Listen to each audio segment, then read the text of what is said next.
Tout a commencé par un appel lancé le mois dernier. D'ordinaire, cette EHPAD vit des dons que les sœurs vont chercher à la sortie des messes dans les supermarchés. Mais le Covid et les confinements ont bouleversé cet équilibre. On avait besoin de sucre, de pâtes, de riz, de chocolat de Noël surtout pour les personnes âgées, parce qu'on aime faire un cadeau pour les personnes âgées à Noël. Des biscuits, tout ce qui peut se trouver dans une famille pour manger. Immédiatement, la solidarité s'organise, d'abord dans les cercles privés, puis de manière plus large dans une vingtaine de restaurants et boulangeries nantaises. Je me suis dit, comme c'est pas possible.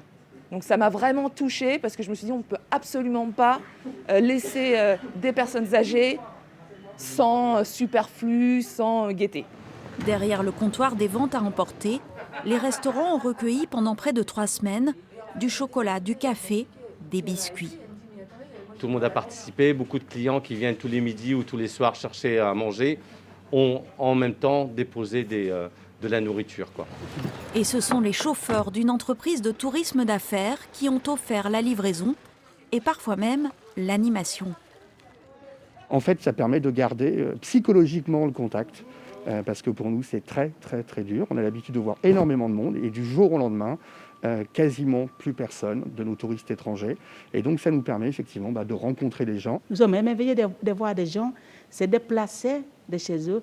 Premièrement, sortir, aller dans un magasin, acheter, apporter. Ça montre qu'on a le cœur de donner. Et c'est beau. L'EHPAD a désormais de quoi manger pour plusieurs mois, mais les particuliers peuvent continuer d'y déposer des dons, la seule ressource dont disposent les petites sœurs des pauvres.